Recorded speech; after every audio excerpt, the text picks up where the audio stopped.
Papua New Guinea police have removed dozens of asylum seekers from the Manus Island detention center and put pressure on hundreds of others to leave, more than 3 weeks after the camp was decommissioned. Refugees inside the center reported large numbers of officers, including the paramilitary police mobile squad, entered the center on Thursday and gave them an hour to move to alternative accommodation in the nearby town of Lorengau. The officers shouted at detainees and demanded they hand over their phones. Timeline: the 21st of November 2012, Julia Gillard's Labour government reopens detention center, not used since 2004, and the first 19 asylum seekers arrive from Christmas Island. The 19th of July 2013, new Labour Prime Minister Kevin Rudd announces people who seek asylum by boat will never be settled in Australia, with all sent to Manus or Nauru. The 17th of February 2014, 3 days of violence leaves 70 detainees seriously injured, with some shot by police, stabbed and with their throats slit. Iranian detainee Reza Barati is murdered after security guards inflict fatal head injuries during the riot. The 13th of December 2015, more than 500 men begin a 12-week hunger strike in protest against conditions on the island. 2 stitch their lips together, 3 swallow razor blades, and collapsing strikers have to be forcibly removed by security. The 21st of July 2015, a Guardian investigation reveals widespread failings in the healthcare services provided by IHMS and detention centers, including Manus Island. The 27th of August 2015, a PNG woman employed by Transfield alleges she was raped by Australian colleagues inside the center. The alleged perpetrators are flown out of the country. The 26th of April 2016, Papua New Guinea Supreme Court rules the detention center is illegal and unconstitutional and must be closed. The 24th of December 2016, Sudanese refugee Faisal Ishaq Ahmed dies after 6 months of suffering numerous blackouts, falls and seizures inside the detention center. The 15th of May 2017, PNG immigration officials confirm the center will close on the 31st of October, and tell detainees to consider their options.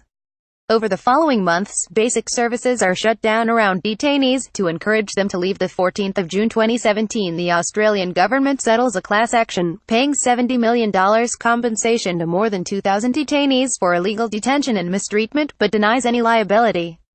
The 7th of August 2017, Iranian asylum seeker Hamd Shamsharapur is found dead, having taken his own life. His friends say they pleaded with the Australian government to provide treatment for his mental health problems. The 26th of September 2017, 25 men leave Papua New Guinea for the U.S. under a resettlement deal between Australia and the U.S. The total number to be transferred is still uncertain, with the U.S. under no obligation to take a set amount.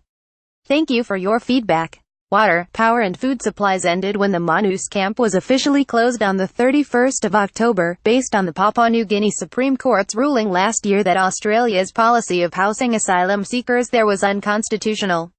Refugees described police as intimidating and aggressive as they dismantled structures and threw away refugees' belongings. One officer was seen carrying a large bush knife, which are common on Manus. Amnesty International cited reports of immigration officials entering the camp armed with sticks and knives. The risks of serious injury if the authorities use force now is completely foreseeable, researcher Kate Schutz said in a statement. A video live from inside the facility showed men chanting "Human rights help us, they want to kill us," and 2 men apparently unconscious. Walid Zazai, filming the scene, said it was a medical emergency but there was no assistance.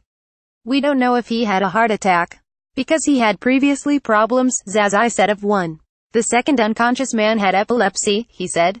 Walid Zazai at Zazai Walid https://t.cobia5 his November 22, 2017 Abdulaziz Adam at Aziz 588257113 We need urgent help, any doctor of nurses, we have one refugee in very bad conditions. pic.twitter.com Voxed Squeen November 22, 2017 Iranian journalist and refugee Behrouz Bouchani was arrested as police and immigration officials swept through the camp, destroying furniture, property and food.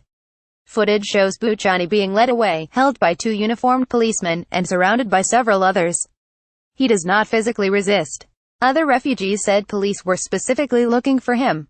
Bouchani has been the most outspoken advocate for the refugees held on Manus Island, filing reports regularly for The Guardian and other news outlets and giving interviews with media across the world.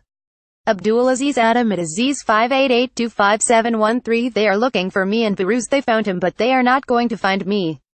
These are police are taking Behrouz. Pic.twitter.com ago 1 Ba 46 etc. November 23, 2017 Police Commissioner Gary Baki said 50 police and immigration officials entered the Manus Island camp on Thursday morning and PC relocated 50 asylum seekers among the 378 men to Lorengau. Baki said in a statement all had left voluntarily, except for Buchan, who he said was neither arrested nor charged.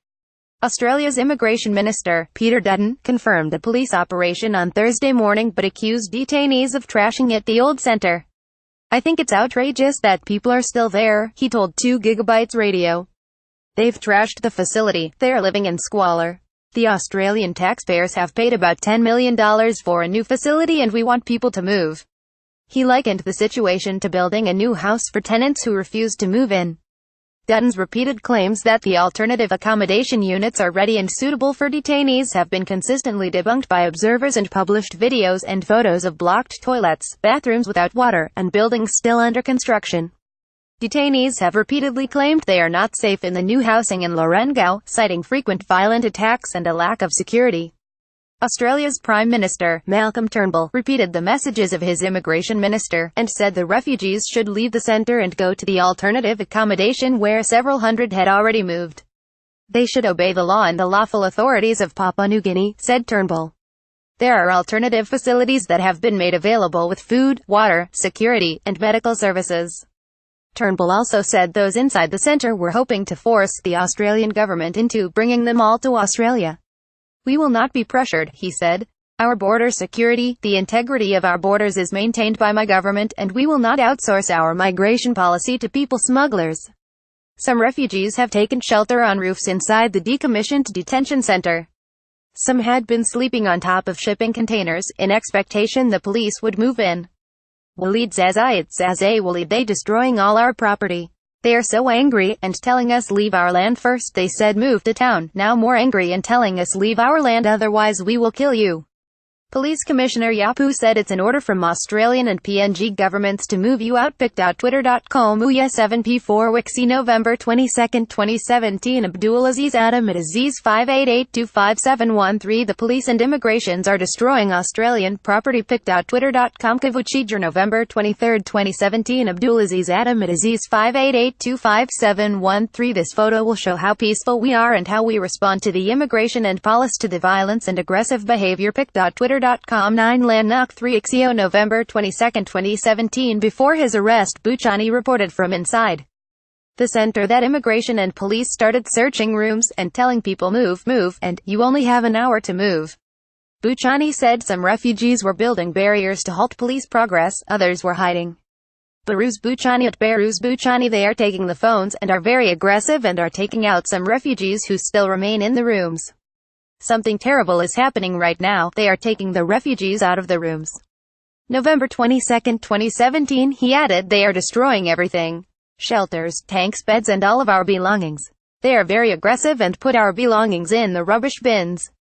The refugees still are silent, aren't them so scared? The refugees are sitting PC and immigration and police are asking them to leave the prison camp. The refugees are only listening and completely silent. They are talking on the microphone and shouting move. The belongings of the refugees and asylum seekers in the Manus Island detention center are messed up by PNG police. Photograph Anonymous video from the Sudanese refugee Abdul Aziz Adam showed immigration officials in yellow shirts surrounded by uniformed police. It showed one PNG police officer issuing instructions over a megaphone to men barricaded inside. "This place where you are living right now is no longer legal center for the refugees and non-refugees reside," the officer says. "This place will be handed back to the PNG Defense Force. It is their military base, and your staying here would be seen as illegal and unlawful." PNG police had originally planned to launch its Operation Help Him Friends on Wednesday, but it was cancelled pending a court appeal, now adjourned to the 15th of December. The police commissioner, Baki, described the operation as politely asking the detainees to leave, and said no force would be used. An Australian Federal Police spokesman denied earlier reports its officers were involved. Lynn Murphy at Lynn Murphy 1 Emergency Manus says police, Navy, immigration pushing us to move. They were so aggressive with us when they come pushing, running behind us. They pushed me on the ground, wanted my phone. I get up and ran at manusAlertPic.twitter.com 95C6 Arvd. November 22, 2017. The Australian Director of Human Rights Watch, Elaine Pearson, said Australia's reputation was on the line. Australia is standing idly by as PNG security forces are trashing the compound, confiscating phones, and aggressively telling refugees and asylum seekers they must leave, she said.